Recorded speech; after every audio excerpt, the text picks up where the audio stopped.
तो बात है डीमंस की, इंसानों को खाने वाले खौफनाक शैतान। तुम्हें बिल्कुल अच्छा नहीं लगेगा अगर कोई तुम्हें जिंदा खा जाए।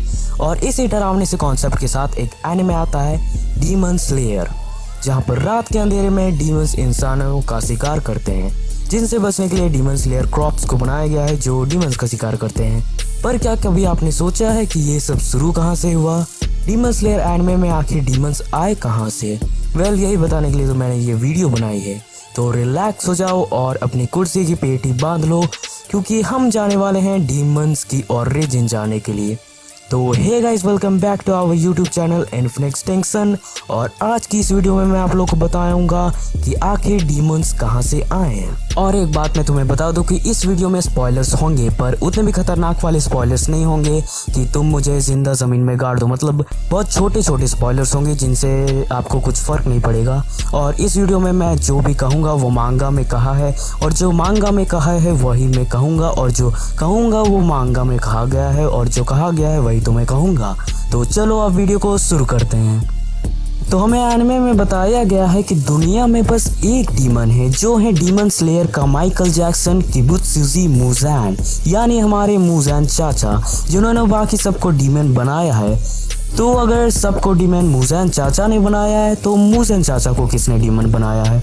और यहीं से शुरू होती है मुज़ान चाचा की ओरिजिन स्टोरी। तो ये बात है उस जमाने की जब तुम्हारा खानदान भी पैदा नहीं हुआ था। मतलब आज से 1000 साल पहले हाइयन पीरियड में एक बच्चा पैदा होता है, जो थे हमारे मुज़ान चाचा। अब हमारे मुज़ान चाचा हमेशा बीमार रहते हैं। बहुत सारे डॉक्टर्स ने अपनी जी जान लगा दी, पर वो मुज़ान चाचा को ठीक नहीं कर पाए और कह दिया कि भाई अब इस बच्चे के दिन पूरे हो गए हैं, और जैसे ही ये 20 साल का होगा वैसे ही टपक जाएगा। पर एक दिन एक डॉक्टर आया जिसने मुज़ान चाचा को ब्लू स्पाइडर लिली नाम की एक दवाई पिलाई। अब हमेशा बीमार रहने और इतने ज़्यादा कमज़ोर शरीर के होने की वजह से मुज़ान चाचा का दिमाग ऑलरेडी ख़राब था, पर वो डॉक्टर दवा पिला पिला के और दिमाग ख़राब कर रहा था। तो फिर क्या था, मुज़ान चाचा को आया गुस्सा, तो डॉक्टर के सर पे दिया चाकू गुस्सा। और डॉक्टर को मारने के बाद मुज़ान चाचा को पता चला कि वो दवाई काम कर रही है और मुज़ान चाचा का शरीर ठीक हो रहा है। और बाद में मुज़ान चाचा का शरीर और भी ज़्यादा ताकतवर होने लगा। और जब मुज़ान चाचा इतना ज़्यादा ताकतवर हो गए हैं तो अब बिरयानी थोड़ी ना खाएंगे। अब मुज़ान चाचा ने चालू कर दिया इंसानों को खाना, और अगर इंसानों को खाने से उन्हें और ताकत मिल रही है तो उन्हें इंसानों को खाने में कोई प्रॉब्लम भी नहीं है। पर इतनी ज़्यादा ताकत आ जाने के बावजूद अभी भी एक प्रॉब्लम थी। मुज़ान चाचा सूरज की रोशनी में चल नहीं सकते थे, तो इसलिए उन्होंने ब्लू स्पाइडर लिली को ढूंढना चालू किया ताकि वो एक परफेक्ट इमॉर्टल बॉडी पा सके जिसमें कोई कमियां ना हो। पर सवाल ये था कि आखिर ब्लू स्पाइडर लिली मिलेगी कहाँ पर, क्योंकि जिस डॉक्टर को ब्लू स्पाइडर लिली का एड्रेस पता था उसे तो मुज़ान चाचा ने पहले ही मार दिया था। तो अब मुज़ान चाचा की जिंदगी का सिर्फ एक ही मकसद बन गया है, और वो है ब्लू स्पाइडर लिली को ढूंढना और उसकी मदद से एक परफेक्ट इमॉर्टल बॉडी पाना, या फिर एक ऐसा डीमन जो सूरज की रोशनी को सह सके। इसलिए मुज़ान चाचा जहाँ भी जाते हैं वहाँ पर लोगों को डीमन बना देते हैं। पर आपको ये तो पता ही होगा कि डीमंस दिन के उजाले में कुछ भी नहीं कर सकते हैं, क्योंकि सूरज की रोशनी उन्हें जला देती है। पर अगर ऐसा कोई डीमन बना जो सूरज की रोशनी को सह सका, तब तो मुज़ान चाचा की जिंदगी सफल हो जाएगी। मुज़ान चाचा उस डीमन को खा लेंगे और उन्हें एक परफेक्ट इमॉर्टल बॉडी मिल जाएगी।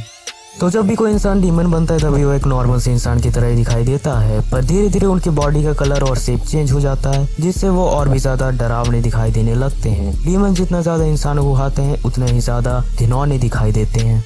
तो अब 1000 साल बीत चुके हैं और ना मुज़ान चाचा को अभी तक ब्लू स्पाइडर लिली मिली है, और ना ही कोई ऐसा डीमन जो सूरज की रोशनी को सह सके। पर मुज़ान चाचा ने अभी हार नहीं मानी है, वो अभी भी ब्लू स्पाइडर लिली और सूरज को सहन करने वाले डीमन को ढूंढ रहे हैं। और डीमन स्लेयर क्रॉप्स उनकी काम में बाधा ना डाले, इसलिए मुज़ान चाचा ने अपर मून्स और लोअर मून्स को बनाया है, जिन्हें मुज़ान चाचा ने सबसे ज्यादा खून दिया है। और जितना ज्यादा खून मुज़ान चाचा देते हैं उतना ही ज्यादा ताकतवर एक डीमन बनता है। और अभी डीमन स्लेयर में यही सब कहानी चल रही है। तो अभी तुम्हें समझ आ गया होगा कि डीमंस आखिर कहाँ से आए और कैसे मुज़ान चाचा दुनिया के सबसे पहले डीमन बने। तो अगर ये जानना है कि एनिमेवर्स में सबसे ज़्यादा ताकतवर विलन कौन है तो ये वाली वीडियो देख लो, और अगर ये जानना है कि कौन से एनिमे का एक्शन एनिमेशन सबसे अच्छा है तो ये वाली वीडियो देख लो। और मेरा डिस्कॉर्ड सर्वर ज्वाइन कर लेना, लिंक डिस्क्रिप्शन में है। तो अगली वीडियो में मिलते हैं।